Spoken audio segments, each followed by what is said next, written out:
আসসালামু আলাইকুম। আমন্ত্রণ বাংলাদেশের সংবাদে আপনাদের সাথে আছি জেবা রহমান। শুরুতে বিআরবি কেবল সংবাদ শিরোনাম। চলতি বছরের এইচএসসি ও সমমানের পরীক্ষা হচ্ছে না। জেএসসি ও এসএসসির গড় ফলাফলের ভিত্তিতে হবে মূল্যায়ন। বেগমগঞ্জে নির্যাতনের ঘটনায় দেলোয়ার ও কালামের বিরুদ্ধে ভুক্তভোগীর মামলা, ৩ আসামি রিমান্ডে। ধর্ষণের শাস্তি মৃত্যুদণ্ডের কথা ভাবছে সরকার, জানালেন আইনমন্ত্রী। ধর্ষণের প্রতিবাদে সারা দেশ আজও বিক্ষোভে উত্তাল। হোতাদের দ্রুত বিচার ও দৃষ্টান্তমূলক শাস্তির দাবি।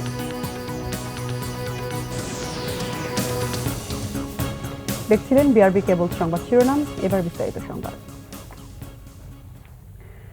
করোনার কারণে বাতিল করা হয়েছে এবছরের এইচএসসি ও সমমানের পরীক্ষা।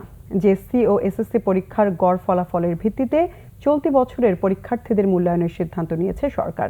ডিসেম্বরের মধ্যে চূড়ান্ত ফলাফল ঘোষণা করা হবে। যেসব শিক্ষার্থী এসএসসি পরীক্ষার পর বিভাগ পরিবর্তন করেছে তাদের মূল্যায়ন করবে আলাদা কারিগরি কমিটি।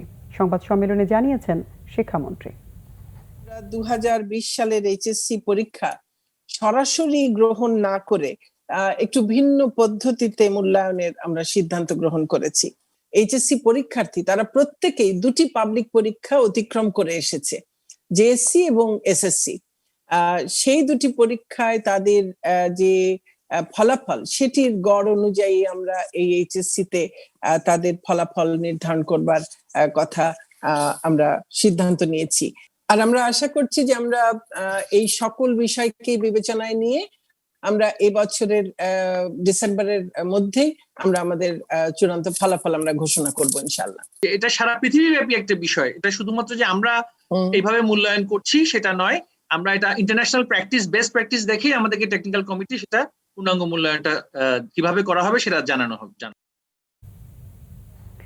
প্রধানমন্ত্রী শেখ হাসিনা বলেছেন, বঙ্গবন্ধুর জীবনী বাংলাদেশের অভ্যুদয় স্বাধীনতা সংগ্রামের ইতিহাস জানার অন্যতম উৎস হতে পারে বঙ্গবন্ধুর অসমাপ্ত আত্মজীবনী বইটি।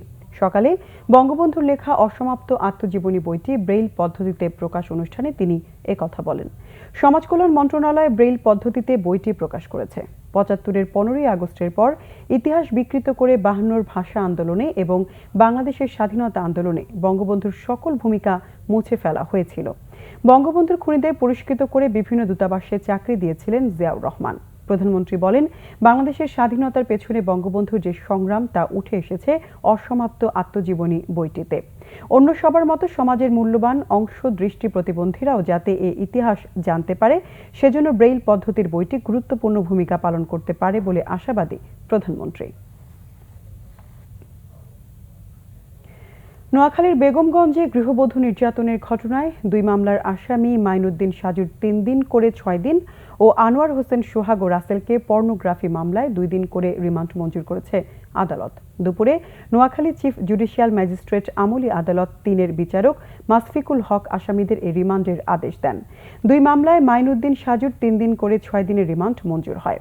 আনোয়ার হোসেন সোহাগ ও রাসেলের নারী ও শিশু নির্যাতন মামলায় রিমান্ড নামঞ্জুর করে শুধুমাত্র পর্নোগ্রাফি মামলায় 2 দিন করে রিমান্ডে নেওয়ার আদেশ দেন বিচারক।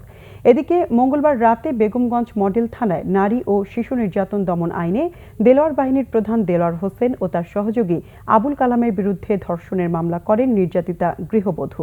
এ ঘটনায় গ্রেফতার প্রধান আসামি বাদলের 7 দিন সহ 6 আসামির 5 জনই বিভিন্ন মেয়াদে রিমান্ডে রয়েছে। এর মধ্যে মূল হোতা দেলোয়ারকে দেয়া হয়েছে 2 দিনের রিমান্ড। আইনমন্ত্রী আনিসুল হক জানিয়েছেন, জনগণের দাবি অনুযায়ী ধর্ষণের সর্বোচ্চ শাস্তি মৃত্যুদণ্ড করার বিষয়ে বিবেচনা করা হবে। টেলিফোনে একথা জানান তিনি। জনগণ যখন দাবি তুলেছে, এই দাবির পরিপ্রেক্ষিতে আমরা এটা বিবেচনা করব যে শাস্তি বাড়ানো যায় কিনা। এর ভালো মন্দ দিক আমরা দেখে তারপরে এই ব্যাপারে সিদ্ধান্ত। ধর্ষণকারীদের দ্রুত শাস্তির দাবিতে আজও বিক্ষোভ ও কালো পতাকা মিছিল করেছে বিভিন্ন ছাত্র সংগঠন। দুপুরে শাহবাগে জাতীয় জাদুঘরের সামনে অবস্থান নিয়ে বিক্ষোভ করে শিক্ষার্থীরা। তারা বলেন, অপরাধীদের কোনো রাজনৈতিক পরিচয় নেই, অপরাধ বিবেচনায় দ্রুত শাস্তি কার্যকরের দাবি তাদের। এ সময় ডাকসুর সাবেক ভিপি নুরুল হক নূর বলেন, বর্তমানে আইনশৃঙ্খলা পরিস্থিতি অবনতির কারণেই এ ধরনের ধর্ষণের ঘটনা ঘটছে। পরে স্বরাষ্ট্রমন্ত্রীর পদত্যাগের দাবিতে স্বরাষ্ট্র মন্ত্রণালয় ঘেরাও কর্মসূচি পালন করেন তারা।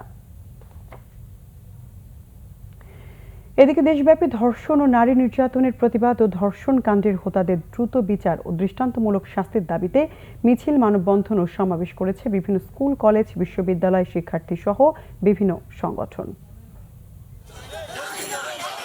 চট্টগ্রামে তৃতীয় দিনের মতো ধর্ষণ বিরোধী মিছিল ও সমাবেশ হয়েছে। সকাল থেকে শিক্ষার্থী সহ বিভিন্ন সংগঠনের ব্যানারে মানববন্ধন ও সমাবেশ হয় চট্টগ্রাম প্রেস ক্লাব সহ মহানগরীর বিভিন্ন এলাকায়। বক্তারা ধর্ষণ কর্মকাণ্ডের হোতাদের মৃত্যুদণ্ড দাবি করেন। এদিকে ধর্ষণ, শিশু ও নারী নির্যাতনের প্রতিবাদে উত্তাল রংপুর। সকালে স্থানীয় প্রেস ক্লাব চত্বরে জাতীয় যুব সংহতি মহানগর শাখার ব্যানারে ঘণ্টাব্যাপী মানববন্ধন হয়। এছাড়া বেগম রোকেয়া বিশ্ববিদ্যালয় সহ স্থানীয় বিভিন্ন শিক্ষা প্রতিষ্ঠানের শিক্ষার্থীরা আলাদা মানববন্ধন ও প্রতিবাদ সমাবেশ করে। দেশব্যাপী ধর্ষণ ও শিশু নির্যাতনের প্রতিবাদে সকালে খুলনা শিববাড়ি মোড়ে গণস্বাক্ষর ও শপথ অনুষ্ঠানের আয়োজন করে জন উদ্যোগ ও গুণীজন স্মৃতি পরিষদ। অনুষ্ঠানে অংশগ্রহণকারীদের শপথ বাক্য পাঠ করান সংগঠনের নেতা ডাক্তার বাহারুল আলম। নারায়ণগঞ্জে ধর্ষণ নিপীড়ন বিরোধী ঐক্য সংগঠনের উদ্যোগে সকাল থেকে সন্ধ্যা পর্যন্ত নগরীর চাষাড়ায় কেন্দ্রীয় শহীদ মিনার ও নারায়ণগঞ্জ প্রেস ক্লাব চত্বরে বঙ্গবন্ধু সড়কে অবস্থান কর্মসূচি পালিত হয়েছে।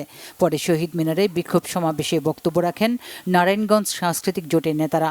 এ সময় তারা ধর্ষণের সর্বোচ্চ শাস্তির মৃত্যুদণ্ড আইন প্রণয়ন সহ বেগমগঞ্জে গৃহবধূকে নির্যাতনে জড়িতদের সবাইকে গ্রেফতারের দাবি জানান। নারী ও শিশু ধর্ষকের সর্বোচ্চ শাস্তির মৃত্যুদণ্ডের প্রতিবাদে মানিকগঞ্জেও মানববন্ধন ও বিক্ষোভ কর্মসূচি পালন করেছে ব্ল্যাক মিরর ফেসবুক গ্রুপ। ধর্ষকদের সর্বোচ্চ শাস্তির মৃত্যুদণ্ড প্রদান, দ্রুত বিচার ট্রাইব্যুনাল গঠন ও নির্যাতিতার বিনামূল্যে চিকিৎসা ও ক্ষতিপূরণ সহ ৭ দফা দাবিতে ময়মনসিংহে বিক্ষোভ সমাবেশ করেছে কলেজ শিক্ষার্থীরা।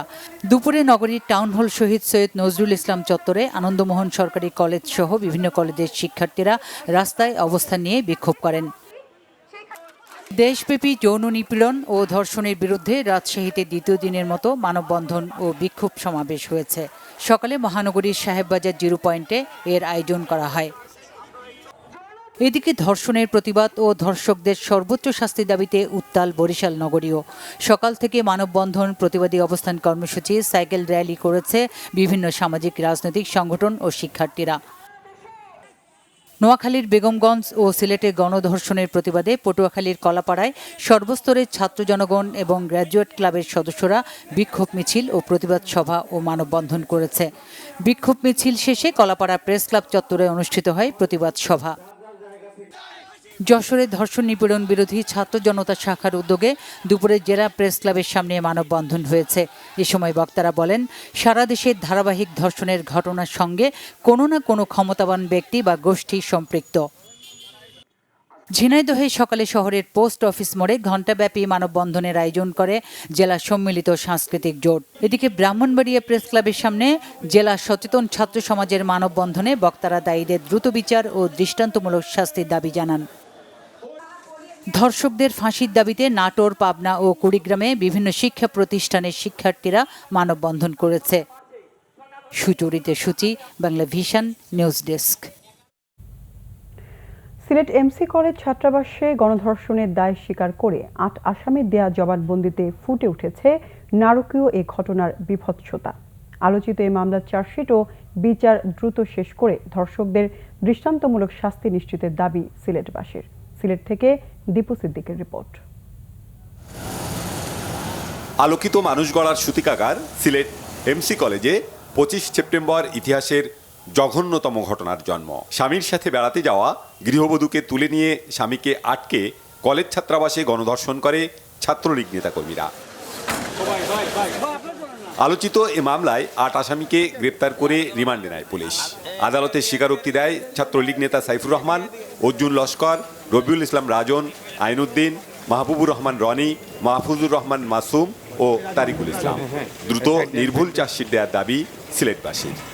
স্বীকারোক্তি পাওয়ার পরে দেখা যায় বিচারগুলো নারী ও শিশু নির্যাতন দমন আইনে বিচারটা হয়, যে এক্ষেত্রে নারী ও শিশু নির্যাতন দমন আইনে বিচার হওয়ার কারণে বিচারে একটি দীর্ঘসূত্রিতা সৃষ্টি হয়।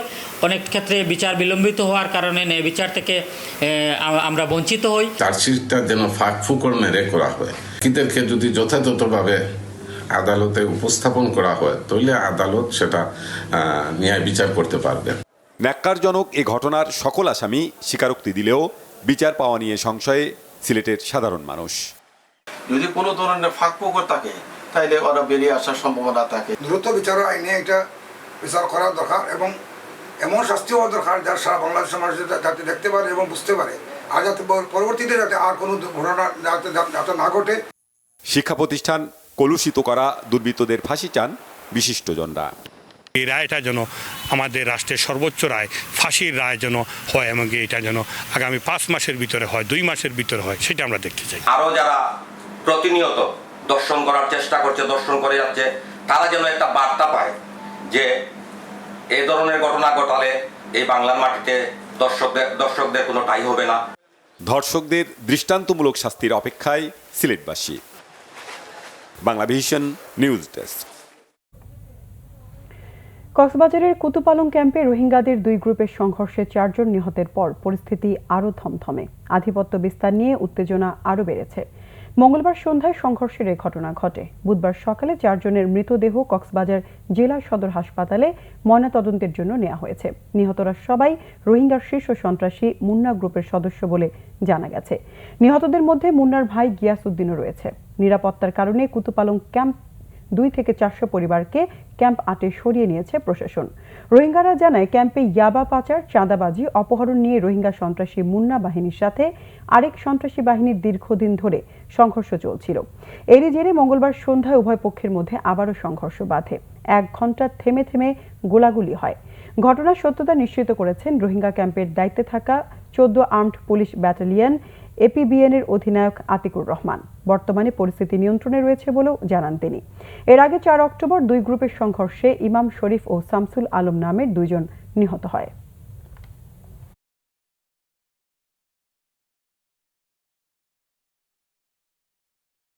দেশের যে কোনো প্রয়োজনে সর্বোচ্চ ত্যাগ স্বীকারে সেনাবাহিনীর ইউনিটগুলোকে প্রস্তুত থাকতে বলেছেন সেনাবাহিনীর প্রধান জেনারেল আজিজ আহমেদ।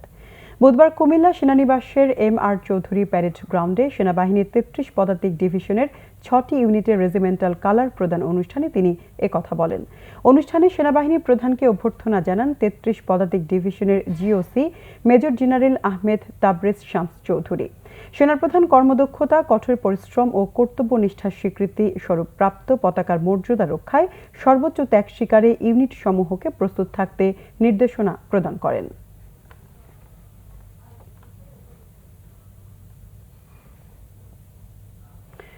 গাইবান্ধায় সব নদ নদীর পানি কমতে শুরু করলেও করতোয়া নদীর পানি এখনও বিপদসীমার ওপরে বইছে। এতে সার্বিক বন্যা পরিস্থিতি অপরিবর্তিত রয়েছে। এ জেলার পলাশবাড়ী, সাদুল্লাপুর, সুন্দরগঞ্জ ও সাঘাটা উপজেলার লক্ষাধিক মানুষ এখনও পানিবন্দী। এতে চরম দুর্ভোগে পড়েছেন তারা। কিন্তু গোবিন্দগঞ্জ, দিনাজপুর ভায়া ঘোড়াঘাট আঞ্চলিক মহাসড়ক থেকে পানি নেমে গেছে।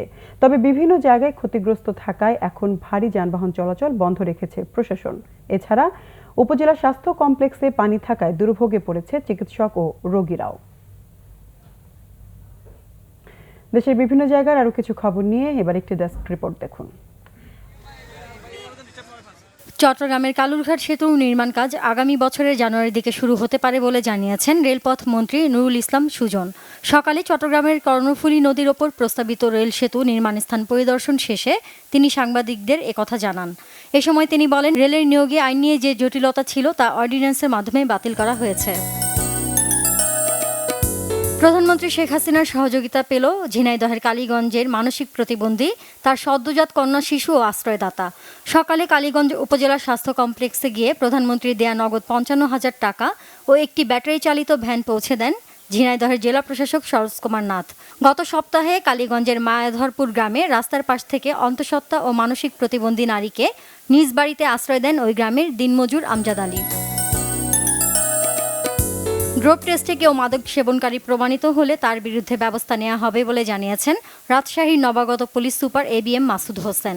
দুপুরে সাংবাদিকদের সাথে মতবিনিময় সভায় তিনি কথা বলেন। গোপালগঞ্জে বিশ্ব দৃষ্টি দিবস উপলক্ষে দৃষ্টি পরীক্ষা ক্যাম্প অনুষ্ঠিত হয়েছে। গোপালগঞ্জ ডায়াবেটিক সমিতি আয়োজিত ক্যাম্পে বঙ্গমাতা শেখ ফজিলাতুন্নেসা মুজিব চক্ষু হাসপাতালের চিকিৎসকরা চোখের আধুনিক চিকিৎসা প্রদান করেন। দিনাজপুরে মঠ মন্দির ও দুস্থ ব্যক্তিদের মাঝে অনুদানের চেক বিতরণ করা হয়েছে। কাহারোল উপজেলা পরিষদে এই চেক বিতরণ করেন সংসদ সদস্য ও হিন্দু ধর্মীয় কল্যাণ ট্রাস্টের সিনিয়র সহসভাপতি মনোরঞ্জনশীল গোপাল।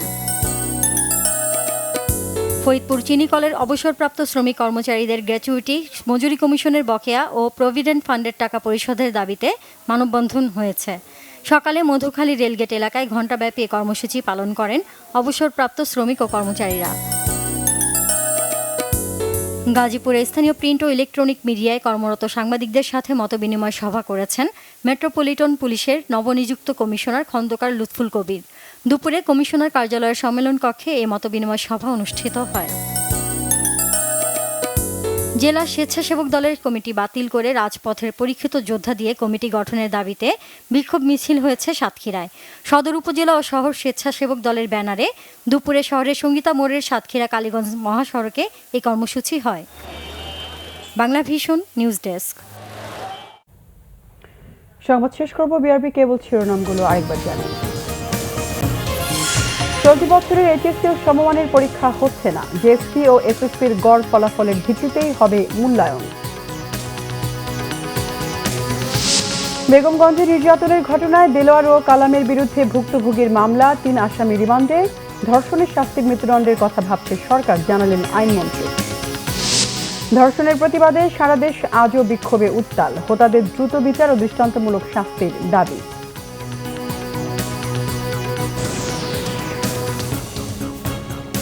দর্শকের ছিল এখনকার মতো। পরের সংবাদ সন্ধ্যা 7:30টায় দেখার আমন্ত্রণ রইল। এছাড়া বাংলাদেশের সংবাদ ও সংবাদ সংশ্লিষ্ট অনুষ্ঠান দেখতে লগ ইন করুন facebook.com/বাংলাদেশে এবং সাবস্ক্রাইব করুন youtube.com/বাংলাদেশের নিউজে। এতক্ষণ সঙ্গে থাকায় ধন্যবাদ সবাইকে।